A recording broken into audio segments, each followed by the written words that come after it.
Namaste everyone and welcome back to my podcast Stories You Should Know by Misty. Today's podcast is a celebration of Pride Month. The story you're going to hear today is of Sonal Giani, an LGBTQ activist and an independent filmmaker. Sonal has been actively involved in the fight against discrimination of the LGBTQ community for the last 10 years.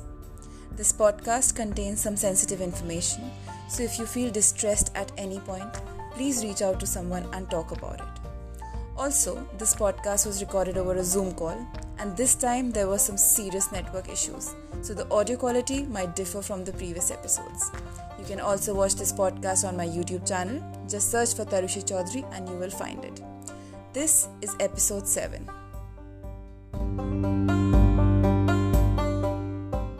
Let me welcome you first. Thank you for doing this. Thank you for saying yes for this recording. I'm very glad that when I first asked you to do this, the first response you said that absolutely. And when I said that there are going to be some difficult questions, you said the more difficult, the better. Yeah. Because I genuinely believe that, it's important to talk. I feel like empathy goes only so much.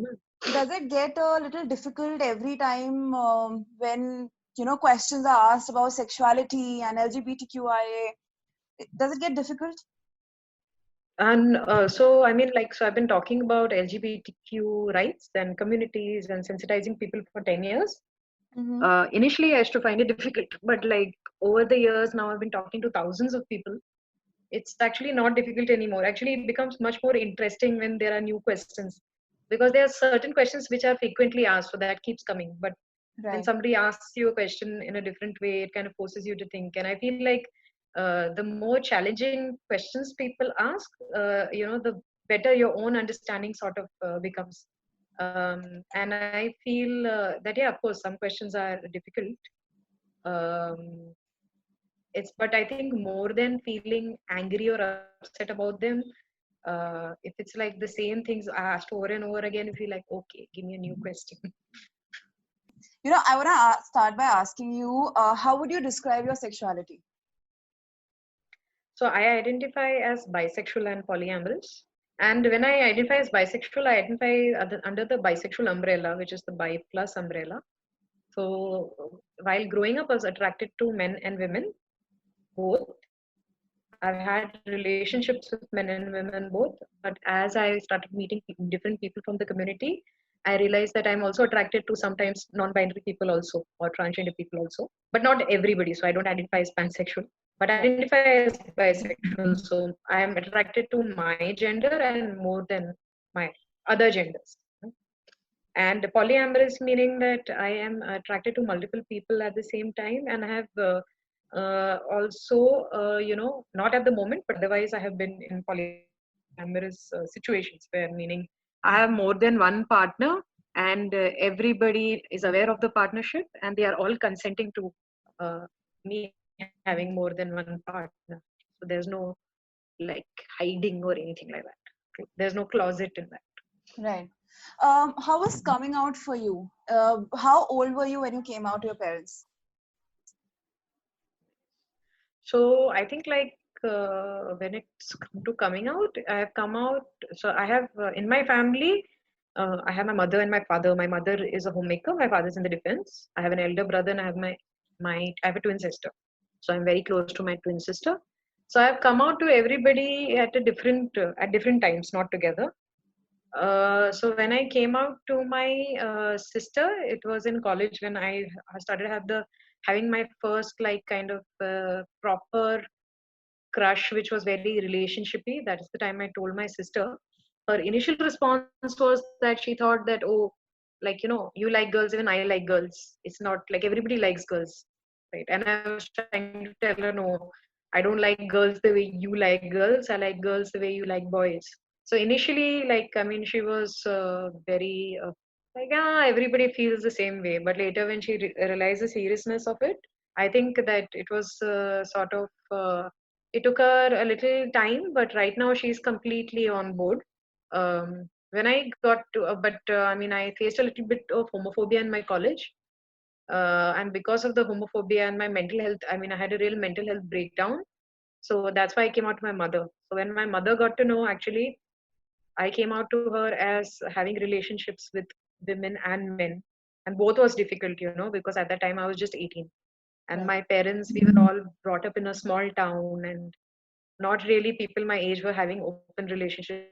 So I think both of it was very difficult for her. So she felt that I need to go for counseling. Because actually, when I came out to her, I said that I'm lesbian because I didn't know the word bisexual back then. This is 2007. So I Right. didn't know that there is a word like bisexual which can describe me. And then my brother, I came out because when I joined my workplace, I faced some homophobia. And because I was facing homophobia, I needed some advice on how to deal with homophobia at the workplace. And I needed his advice, and I could not, take that advice without telling him the whole story. So I kind of came out to him, and he was very instantly supportive. And actually, he tells me later that he was more worried that I'm going to say something like I'm pregnant. But he was like pleasantly relieved, saying that like, oh, I'm bisexual, so it's okay. My father, I came out to him in 2009 after the Supreme Court, after the first Delhi High Court judgment, which Yeah. the first time the decriminalization had happened. That time I came out to him. Even his response was he was very supportive. But I think like all four of them, they were these four. They are my closest family. So they all were at different places actually. When I started coming out to them, I came out to my sister when I was around 17, 18, and by 2009 I must have been 20 or so.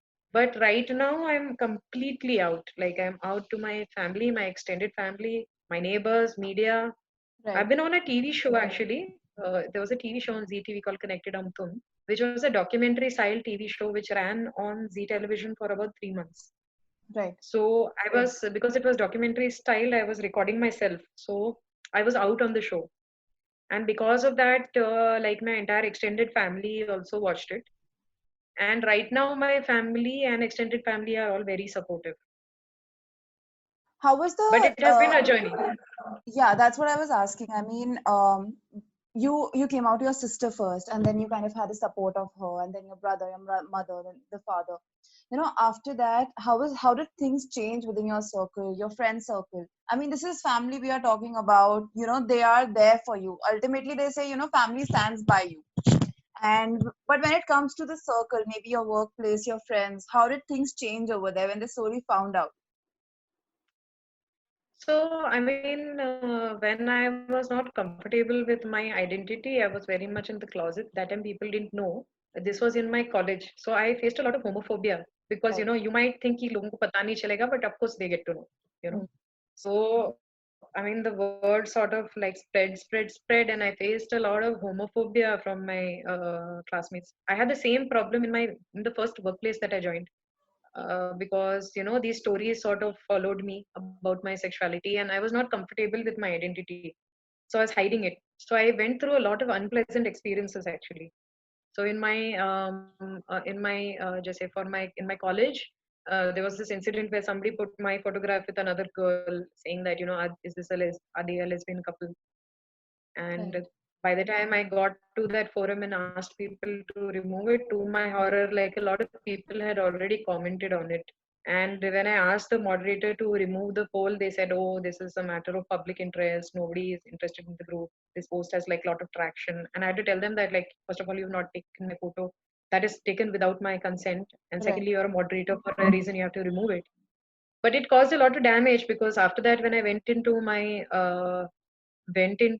the college, like people were not talking to me the same way. They would start talking in whispers, like women would not come into my room. And the few friends whom I spoke to, because it was just non-consensually done, the whole way they would talk to me about it was that it's just lust, you'll get over it, Mm. you know.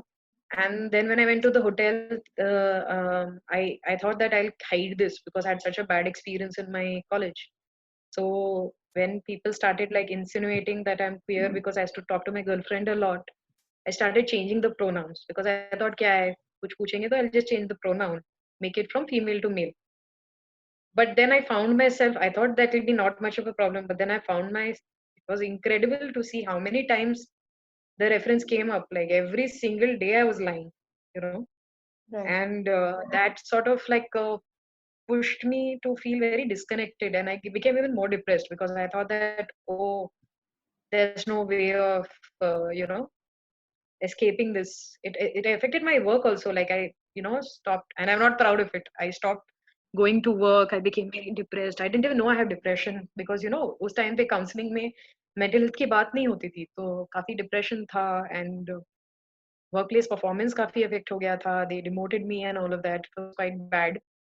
And there was my manager who took me in and spoke to me and said that, like, what is your problem, talk to us. And then I told them that I can't bring my whole self to work because I'm queer. And when I came out to them, like, I came out to them because when they were asking me what the problem was, they assured me confidentiality. So I came out to them. Right. I trusted them, but they did not keep it confidential. And because it was not kept confidential, I started facing uh, like serious problems. Like, I would go into the lift and then my name would be there with sexual graffiti. If I went into the locker room to change, women would walk out, because they think, oh, lesbian is coming, so they are, like, not changing in front of me. And then there was this one incident which, like, really pushed me to the brink, which was that they were dropping me back, and the driver, because all these people would discuss all of this, driver showed me a porn clip. And I was like petrified and mortified. Like, I could not even speak. But somehow I saw, like, a coffee shop while the car was passing. He skipped he was supposed to drop me home, but he took another route and showed me this. And I didn't know how to respond, react to it. And luckily, I saw McDonald's on the road, and it was open at that point of the night. I asked him to stop there. I had a coffee. I came back to the same guy and told him to drop me home without incident, or I would complain to the manager. And when I did complain, they were like, oh, why is it just you? And why is this only happening with you? It's not happening with other people. So I had to sort of leave it. And I was in a very bad place because of my educational institute and my first workplace. I thought that, what is my life like sort of going to be? And I was very depressed because I felt that I cannot work in a workplace. My parents were also telling me, like, come back and you don't need to work. But luckily for me, that pushed me to go into counseling. And I found a great therapist who was able to help me, work with my depression. And we realized that I have a lot of shame attached to my sexuality. And because I was so ashamed, like, a lot of these things I could not challenge head on. And slowly, I started finding pride and being comfortable with who I am. And I started coming out to my friends. And I found that actually that coming out really changed people quite a bit. Because, I mean, there was nothing you could pull me down for anymore, like, there was nothing I had to Right. hide. So I embraced it for the community. So I joined an organization which was queer people working for queer people. And when I saw them, like, I saw a future ahead of me. There were a lot of people who were out. And as a kid, I always wanted to do filmmaking, but because I didn't have any counseling, I had just joined this hotel. And when I had the opportunity to redo my career, I chose to, pursue filmmaking. And that's how I landed up at this NGO, because they were looking at an assistant director. And I was working on this film. And this film was about, it was interviewing like about 20 LGBTQ activists who were talking about the LGBT movement. And just listening to them day and out through the project, I just became more and more sort of proud of myself, and then started realizing that, I am in year 2009. These people have been working for 30 years when it was still Right. criminal.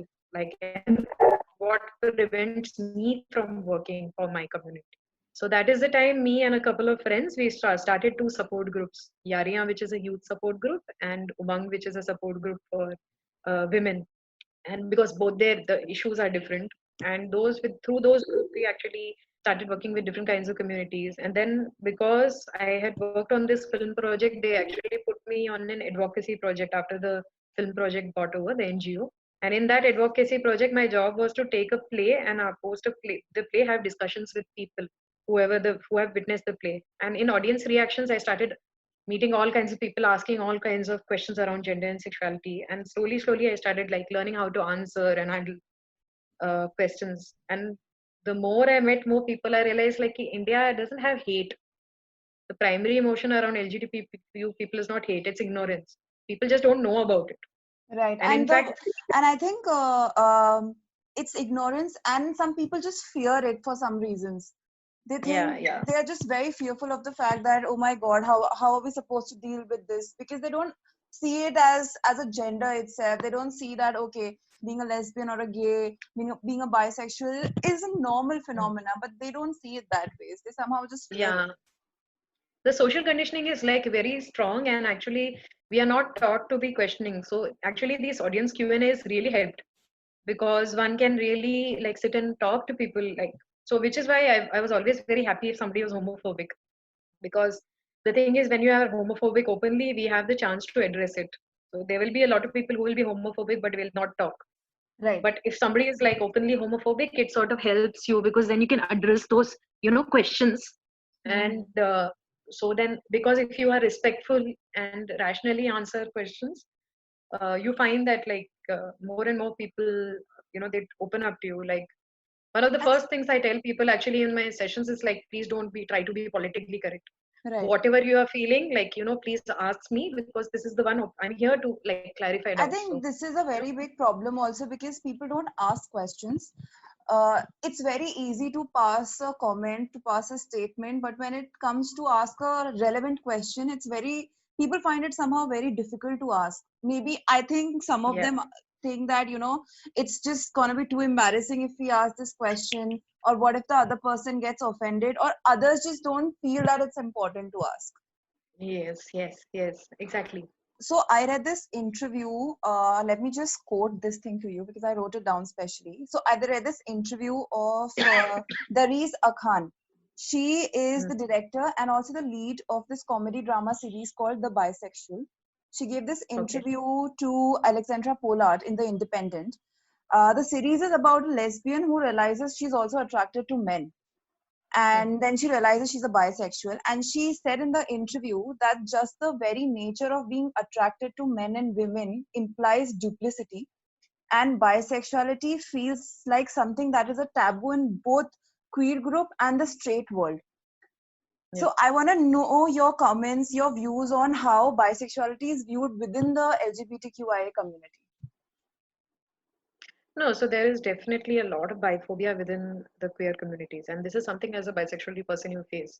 Straight people don't understand it, but it's the same thing with gay people. What happens in the queer communities is that they feel like bisexual people are people who are fence sitters, and they are probably they are gay, but they are not able to comfortably say that they are gay, so they are just sitting the fence. And this is also Right. because a lot of gay men previously, before they came out as gay, they have actually identified as bisexual. Okay. So because they have seen so many gay people who have like, tried to like protect themselves by saying they are bisexual. Now, if anybody is actually saying they are bisexual, they find it difficult to believe. And also there's like a lot of pink washing also sort of that happens. Like, so if I have a female partner, then people will be like, oh, now you're a lesbian, you know or they will call us a lesbian couple instead of a same sex couple. But also they will be like, oh, bisexual people are people who are fence sitters, and basically they are saying bisexual because eventually they'll get married. And this is just an easy way to like cover up and say that they're going to get married. Or they want to say that bisexual people are like promiscuous, and they can't be with more than one person. And so there's like a lot of even polyphobia that comes towards bisexual people, and they basically feel like you're going to cheat on your wife, or you're going to live like this duplicate life, duplicity. I mean, you are not going to be out to your partner, husband or wife, Right. and actually you are sort of gay. And so it's actually sort of kind of challenging, because a lot of people feel like they don't want to be with somebody identifying as bisexual, because eventually they are sort of going to get married. And so then, like, you have to really work with that. And the thing is, actually, the funny thing is that bisexuals have to shoulder this burden, whereas it's actually gay people who've been doing that, forever. And which is Hmm. funny, like gay people are not questioned, but bisexual people who want to be honest about their sexuality are questioned about this, and they are held accountable, for the actions of gay. And And there's this entire one struggle with the world, and then entire one struggle with the entire community. It's just too much at a time. You just spoke about the few challenges which the bi community faces within the community itself. um you know for this thing, how much do you think that sex education plays a role in helping to address these challenges away at a very younger stage in life? Because from the schooling that we had, I had, you had, our parents had, and still the generation who's having it, I don't think this the topic of having different sexualities is ever addressed. No one addresses it, Mm, especially in school time. How important do you think it's mm. very important? It should be there to tell the kids at a very younger age that it's okay to identify with any gender. It's okay to understand your sexuality. Yeah, so I think like when it comes to gender roles and gender norms, because like even kids recognize it. So it's something like gender roles and gender norms are something you should start talking to children between 5 to 12. And as soon as they are reaching adolescence, we must talk about sexualities. And not just homosexuality, heterosexuality as well. Because for even heterosexual people, in fact, any sexual person, there's a lot of shame around love, sex, and desire. And what we are finding, so I used to work on a project called Agents of Ishq, which is a project on love, sex, and desire. And what we found was like even in the sex education classes, what would happen was people would talk in context of say safety, or from the context of violence. So they would talk about child sex abuse or about HIV, and talk to people in that sort of context, but they would not talk about love and desire. They would not address infatuation. They would not address crushes. So Right. which put like a lot of people in a tricky place, because like at one level you are telling people what is unsafe sex, but you have not given them negotiating tools. So they're having partners who are kissing with them. They are not able to, I mean, they also want to kiss but Right. they don't know how No to one like talks about negotiate. the needs. It Yeah, actually so all this comes in basic body needs. If you talk about sex, it's a yeah. body need, but no one wants to talk about it. Yeah, and also like see, when you don't talk about the positive facets of love, sex, and desire, then people grow up to have shame around their body, around their sexuality.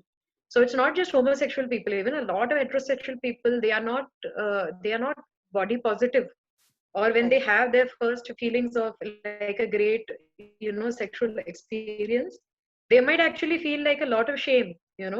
So it's important that we start talking about sex and not just isolate it as the sexual act, but talk about love and sex and desire together, and about different kinds of love. And they should obviously, and like these conversations need to be had like age appropriate also. I mean, because and that is something that you have to figure it out. But like definitely with children you can start talking with in terms of gender and gender norms and gender roles, what it means to be a man, what it means to be a woman. When it comes to aspects of sexuality, love, sex, and desire around your adolescent, you should start talking, because there's a lot of shame when it comes to these conversations. I'm sure you have experienced it as well, but even me, when I was growing up, like our biology, we had a chapter in biology in the 7th standard Right. where there were 2 chapters on reproduction which were just skipped, you know Yeah, I mean, in and the schools, teacher told teachers us used ki to be read it, like, read it yourself. Ghar jaake read it pad and ke aa come. jao. Right. And nobody read it actually. It was just the biology students who reached in the 11th 12th standard where the professors would like properly talk about it. But like Right. actually while growing up nobody did, and actually that was a great space while talking about bodies to also explore love, sex, and desire. So this project is very interesting actually. If you get the chance, do check it out. It's called Agents of Ishq, and it I has will. I will. material which you can use which is age appropriate. Yeah, yeah. And now you have been working towards making people more aware about the entire issue since I think now past 10 years. It's Yes. almost 9-10 years now. For me, the world is changing very slowly. For right now, the understanding of people for general issues is also at a very slow pace. From Mhm. your point of view, how you think that the world has changed over the past decade? How the understanding has changed for the LGBTQI community. How much Yeah. progression do you see out there? I think like the progress has been pretty fast, and I did not in my like wildest dreams anticipate how fast this would be. Because I remember 10 years back when I was coming out, there were very few women who were talking in the media about being LGBT, about being lesbian or bisexual. You would find it even difficult to find two people. Young people were not at all out, and even if somebody was out, it was only to their friends, definitely not to their family. And for a lot of the older people who I was meeting, I mean, I was in 20s at that time, I would meet people who were in 30s or 35, 40. Majority of people had either been married or divorced, or were very clear that they are going to get married in a heterosexual marriage. Like there was no concept of them going to be living, a same sex reality. It's not going to happen. But now that I see, now, like when earlier I was telling you, like young people were not out, but since Yaria came out, a lot of young people also started coming out in Bombay. And now I can see that in Bombay, almost every college has somebody or the other who's out. A lot of them have support groups. Earlier there were no support groups. Like, now if you don't have a support group, at least you're like, out in college. And people will know somebody or the other in the college who's out and proud, you know. And we are finding that a lot of young people have started talking about gender and sexuality. They have started this whole discourse about non-binary persons. I remember like 10 years back, even talking about transgenders was difficult, trans men was difficult, because people used to only talk about hijras. Right. But people would not talk about trans women, they would not talk about trans men. Lesbian and bisexual women were so missing. There was just nothing, But Okay. now you are seeing, like, web series where, say, like, I mean, it's horrible acting, but if you say four more shots, please, you see, like, Right. there are Barney's women who are character in out. there. Yeah. Yeah, and like, even I think, like, with this kind of rapid, even technology, like the kind of online streaming channels, so many of them have like queer stories, and the language of the country has changed completely. Like I've seen it shift now. There's a lot of conversation around correct usage of pronouns, correct usage of, talking about non-binary identities. All of this was like not possible earlier. And also look at the law in the country has changed. Like, legally there's been there's a decriminalization, but other Right. things, like there was the mental health bill when it was passed, it is talking about LGBTQ people as identities. Different civil society members have started to speak about queerness and their support. Corporate houses are doing, like, especially since 2018, last 2 saal mein to khas karke, but about 2 years before that, last 4 years say, I feel like the corporates also, they are very much like, openly pushing for workplace sensitization. There has been like job fairs, and like I'm telling you, trying to even imagine any of this 10 years back, like it just felt like impossible. you know there was this period in the middle from 2013 to 2018 where, things were criminal again, like we Right. were criminalized again. So, those are like bleak times because there was so much crisis in the community. But now, like, with the kind of films, like, I remember that time jab film आई थी, the main most prominent film, at least the time when I was coming out, was ye Dostana, where, it was basically used as, it was like basically gay people were the butt of jokes, but still it made it a drawing room conversation. Right. From there we have, like, reached films like Margarita with the Straw, or that film which had that, which had Alia Bhatt and Siddhant Yeah. Kapoor and Sons. Kapoor and Sons. To reach like a sensitive portrayal like that, I think like there has been a growth. You can definitely, see it. And I'm actually kind of surprised with the number of TV shows which are having like queer representation, and Mm-hmm. the number of people who are building content. So I feel like, there has been a lot of change, and at the pace that this has happened, one only wonders what the next 5 or 10 years will look like. But I think that we can safely say that, we will be able to, secure more constitutional rights. Like there will be a fight around marriage, adoption, or about property, Right. and Yeah, to push because for like an I think anti-discriminatory that law. even if there is a law in place, law doesn't itself means that everyone has accepted everything.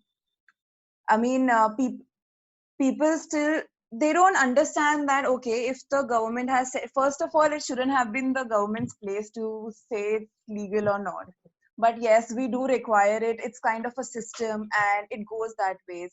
But even after that, Yeah, people don't accept it, because implementing something and accepting that thing are two very different things. And by yeah, what you are saying, I personally feel that I think this entire thing around the entertainment media coming up with more storylines and youth getting involved, I think they have the more pressure of keeping things always at go. They need to talk more about it. They cannot stop because they are the ones who's getting more involved in it.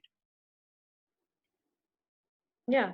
You're absolutely correct. Like, when it comes to an entire change, like a complete change, it has to be legal, political, and social parallelly running together and feeding into each other.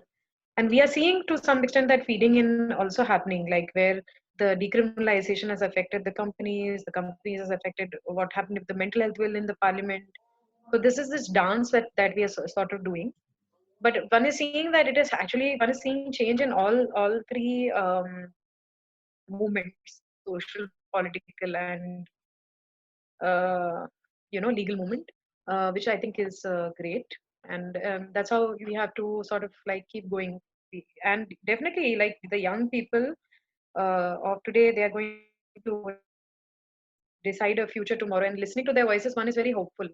And actually, nowadays I've got to know, like I talk to principals who tell me that, somebody say in seventh or eighth standard has come out as transgender, you know, or there are like young people who are, below 18, they are, are able to say we are transgender or we are lesbian or we are gay. This was unheard of earlier, where the entire school is like aware of somebody's sexuality or gender and looking to support them. And yeah, which is why like it looks like quite promising to me. And now when I see young people come out, one, so they are already out to their friends, and their conversation is like, how do we come out to our parents? So they are clear that they have come out to their parents, and it's not like earlier where like there's no chance we are going to come out to our parents. Now the young people are like, they are out to their, going to discussing how to come out to their parents, and they are already out in their college or their, educational space or their Right. workspace. And which is what makes India an interesting movement. Like unlike other countries, like if you go to Western countries, there's a lot of uh, you know stress put on individualism. So people leave their house, make their life on their own. So it's easy Like to after be 18, they open. have to go out and they have to have Yeah, their own life and own place. exactly. But India में ऐसा नहीं है. Like we are usually very much like if we have to come out, our entire family has to come out with us, right? That's Which true. is That's why very I feel nicely put. like, so the social change will happen in a very different way and an all-encompassing way, because the more people are coming out, the entire family has had to, come out. Unlike earlier, where they can just go into like another separate community and like, like that. Sonal, do you So think like that India as well. sometimes you have this kind of a pressure now, no, pressure or let's say responsibility? I think responsibility is the correct word. Do you think now you have a responsibility of talking about the issue, talking about the myths attached, bursting these bubbles and helping others to come out? Do you have that kind of responsibility now? Because people know you, you are a public figure. People associate with you. They say, okay, fine. They read about you. They talk about you. They see your videos. You think it's very important for you to say everything very precisely so that it doesn't hurt anyone or it doesn't causes any kind of damage? Yeah, I mean, like I do feel a lot of pressure and stress to be politically correct at all times. But also, I've learned the hard way that you can't always know things. Like if there is an effort to learn along the way, it helps. And like even the discourse really rapidly is sort of, changing. There's new language that I keep hearing from time to time. The more, the as the generation changes, the language also changes, and it's sometimes difficult to, sort of keep up. So what I try to do is try to engage with younger people as much as I can. And also on my social media handle, like every 3 months, I try to do a Q&A, an Insta Q&A. So I know what people are thinking. And, every 3 months, there are some questions which are asked frequently. So I respond to them over and over again. So it's almost like a resensitization that keeps happening. And I definitely feel like, as one of the few people who is bisexual, a woman, queer and polyamorous and public figure, it really like I do feel accountable and responsible for shaping the opinion of people who are following me, and I take pride in that, and I feel like more people should come out.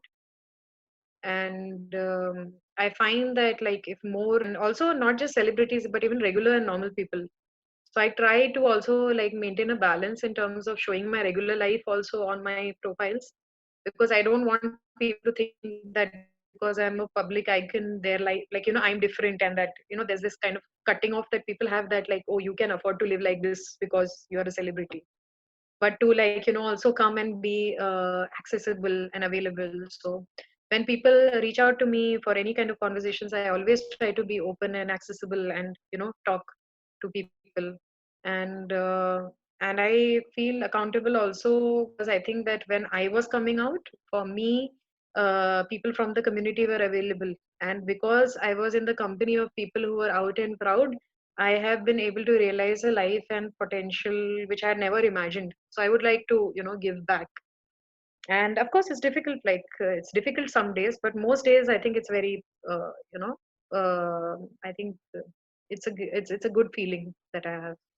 You are in the line of filmmaking. Do you think that if more of Indian celebrities come out and talk about it openly, like people do in West, they're very open about their sexuality, and with their partners, they get married, they walk red carpets. It's very open. It's not like something you can't talk about it. Do you think if more of Indian celebrities, because India में actor भगवान है जो कि it's a fact now for people, Mm, if they mm, come out and they talk more openly about mm. it, people would start being okay with the fact, with the knowledge. Definitely. नहीं, मुझे लगता है कि definitely like celebrities who are queer, they should start coming out. There are very few people in the industry who are out. So I mean, some people need to make the brave move and actually start coming out. But like I think, like I can safely say, in the last 5 6 years, the more and more we see, like it is now no longer unsafe to come out. It's and there are such great examples of people around you, even who are in regular walks of life, out. So celebrities should really come out. There is a sometimes celebrities feel that, or especially actors feel that they will lose following, they will lose producers, they will lose an audience if they are true to their sexuality. But the thing is, more and more, if you look at especially online streaming platforms, the world is now ready for queer people to come out. Right. So they really need to come out, and I think like it will really positively influence. This was about the entertainment, how entertainment plays a very important part. I want to know what are the some of the most commonly asked questions to you by someone who, anyone. I mean, not just someone. Most commonly asked questions to you when you are there and in the event, when someone meets you, someone new meets you. What are the questions that people really want to ask? Hmm. So one of the things is that, can you cure it? So they That's actually one. ask that question. Yeah, that if they can change it. And then there are questions like, somebody was identifying earlier, now they identify like this now. So what do you have to say for that? Then there are questions around, one is this, like, but then also questions around, like, they don't understand the terminology, they don't about their bodies, about hijras, and also stuff which are myths around hijras, like their powers of their blessing, and asking questions about the hijra population, that how does it work, why do they need to beg, or the people have problems with hijra community begging and forcefully extracting money. These are some questions that come around hijra. But when it comes to lesbians and queer people, one of the other things that we hear a lot is that, why do you need to talk about it in the work, in your workplace or around you? Not every We are not talking about being straight, so then why do you need to talk about being gay? So these are some of the very common ones that come in. In my chat box, there are a lot of questions asked around the sexual act itself, like how do people have sex? People have genuine questions, like how do people have sex, and you know, there are also like like myths about bodies. So they might feel like does a lesbian have a male body? So they have like a lot of there's a lot of confusion in terms of the sex, gender, and sexuality. There's a lot of confusion and myth around that. Mm. So yeah, those are the things that like immediately come. But when it comes to hijra community, a lot of like it's rooted in a lot of superstition, uh, and a lot of myths around that community. And also when it comes to women, immediately there's a sexuality that is attached to it, and people are like, where basically they want to explore threesome. So where can they find women who will have sex with men? This is something that keeps constantly coming into my inbox. So then you have to like calmly and comfortably address all of that. It requires a lot of patience. I mean, I cannot even imagine how much patience it requires to answer these questions, but hats off to you for answering these. This is about something that people actually genuinely want to know. What about the kind Hmm. of hatred you get? Hmm. And So I really want to know how do you deal with it? How do you deal with the negative emotions? How do you deal with people actually hating it?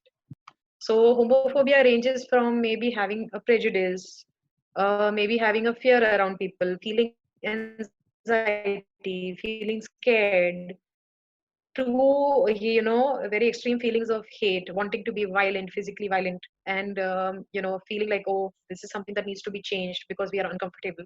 So like it is common when people are in this space of homophobia for them to use to make from like smaller things as they range to higher. So from one casually being homophobic, using a language, using words like gay or hijra as slangs, to not being comfortable if somebody in their family comes out, or to make fun of someone whom they think is feminine or masculine, to reaching a place where they might want to beat up people who come out as queer, especially when it comes to families, because they feel like they might, if the person comes out, or because of what they are facing social shame.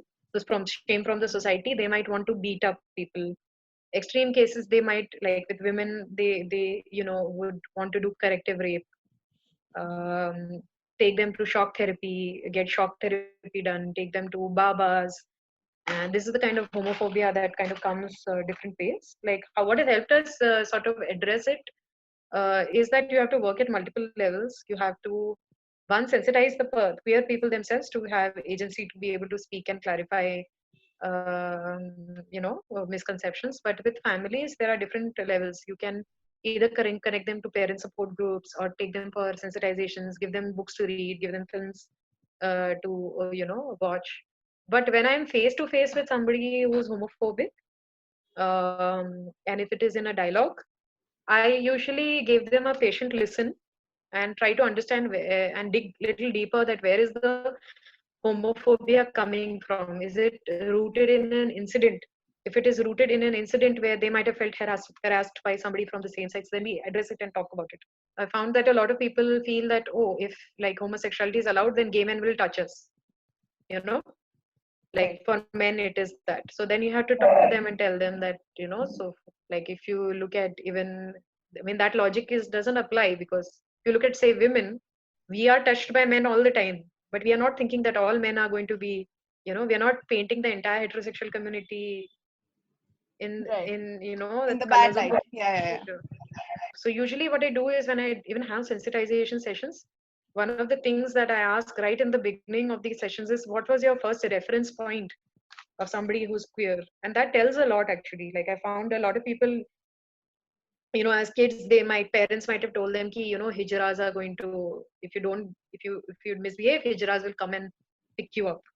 And that as you grow up, like that myth has never been dispelled. Like if a child is growing up, you tell them keep quiet, otherwise the police will come and pick you up. As they grow up, they realize the police is not going to pick you up, but they don't really have interaction with the hijra community to realize that that is a myth. True. you know so it really helps to sort of talk it through with people. And this I've learned over the years. Like, initially I would feel that somebody is homophobic is probably very closed, and I would not be able to even hear the first few sentences. But when I changed my perspective to the person who's talking to me is actually coming from a lens of fear. They're very afraid themselves, and that we have to address that fear. It completely changes the way you talk to people. And I have found an incredible difference when you have a patient and listening here, and you come to find out a lot of very interesting reasons. Most of them are deep seated and deep rooted in social conditioning, something they've never questioned or not challenged. I mean, there are, like, at least in India, the number of people whom I have kind of spoken to now ranges in thousands. I have found that actually Indians are very open to conversations. And like I said, na, majority of them, they don't have hate. It's mostly ignorance. Pata hi nahi hota Right. hai, they don't know. So I noticed that if you are a regular person who has no connections to the LGBTQ community, you would have just, like, had heard the queer community news around them but not really paid attention. I like urge people to come out. If you sort of come out, people, like, it's important. That's why identity politics are so important, True. because unless you don't identify as queer or bisexual, like, the assumption is that everybody in the room is straight. So which is why important that queer people should come out, talk about their experiences, and they should be given the platform to talk about gender and sexuality. The other Absolutely. thing that constantly I get is कि बात करने की क्या जरूरत है ना, like, हम तो नहीं बात कर रहे हैं तो why. But then, like, then you have to tell people like that, you feel like you're not talking about your heterosexuality, but you are actually unconsciously talking all the time. It might be the ring on your finger, it might be the phone call that you take, the photograph of your partner that you put on your thing, discussing the vacation you just took, talking about your partner. So you are talking about your sexuality. It's not like, you're not. You're talking about it all the time. So just to, like, kind of bring that perspective, it really helps. That has been my journey so far. But I know that I was at a stage when I was younger, had like a lot of anger and a lot of impatience, and I was like, what? But now actually I kind of enjoy it, especially if somebody asks me a question which is something that I have never thought of. It makes me like, okay, excited. This will be a good one to answer. On that note, I wanna actually ask you to say something to everyone who's listening to this, especially to those who wanna come out or who are still figuring out their gender, their sexuality, because I know there must be a lot of fear, a lot of confusion in their minds, and coming from you, who has already been through that stage, because you said you had that kind of anger and rage at a time in you. So, what would you like to tell them? I would like to tell them that it definitely gets better. Like, I remember before coming out, I had a lot of shame around it and a lot of like anticipation, what will happen to me? People will never understand. And when I was going to go on to my TV show, I thought, oh, there will be a lot of physical harm that will come my way.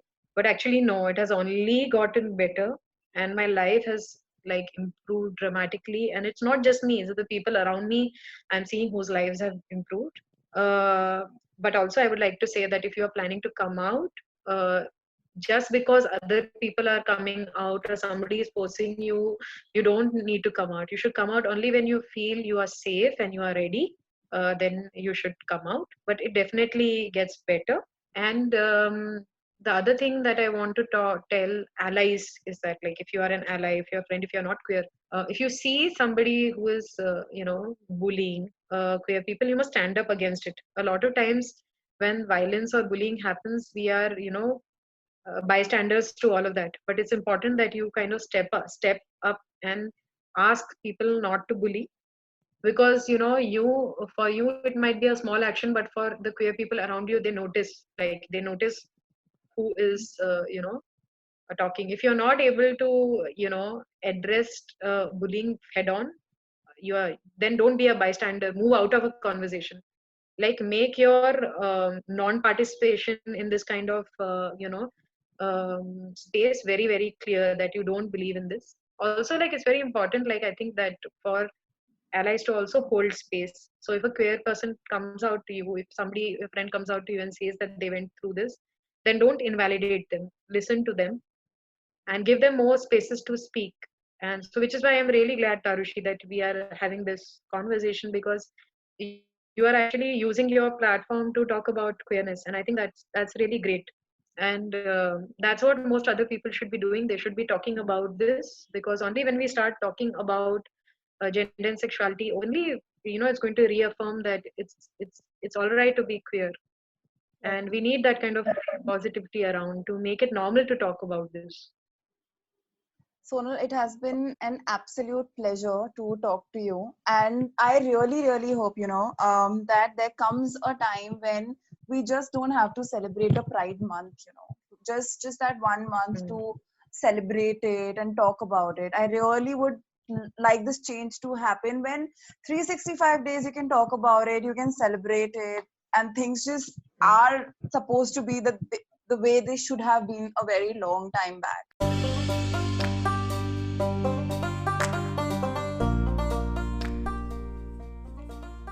That was Sonal, and this was her story. Sonal's story is what makes us think hard about the importance of working towards reducing discrimination based on gender identity, and the importance of educating the community and to improve the well being of people of all gender identities and expressions. Last week, I received a very special message from Jennifer Gutgill. Her message read, "Hello Tarushi. Rucha, the doctor you interviewed, she was my student and had taught her English in standard 8th, 9th, and 10th. It was wonderful to hear her speak with confidence. I'm in touch with her ever since she left school and know all that she's been through to get where she is. Listening to her was a delight and great satisfaction. Life indeed is a challenge for her, but I know with her childlike heart and smile, she takes one day at a time. I love listening to your stories, Tarushi. You should know that her original name was Richa, and as a tiny tot, she demanded us all calling her Rucha, and so it is now." Messages like these is what makes me smile the most. So I would like to know your thoughts on this podcast as well. You can drop me a comment if wherever you are listening allows you to, or you can write to me at tcisha@gmail.com. You can also send me a direct message on my Twitter or Instagram at tangymisty. I will be back next week with another inspiring story. Till then, stay safe, spread love, help someone in need if you can, call a loved one and ask them how they are, and most importantly, be kind to one another. This is Misty signing off.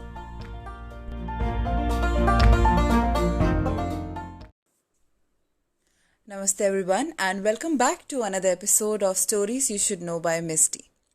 Before introducing my guest, I would like to share a very exciting news with you all. My podcast now has its official Instagram page, so go to Instagram, click that follow button now at Stories You Should Know.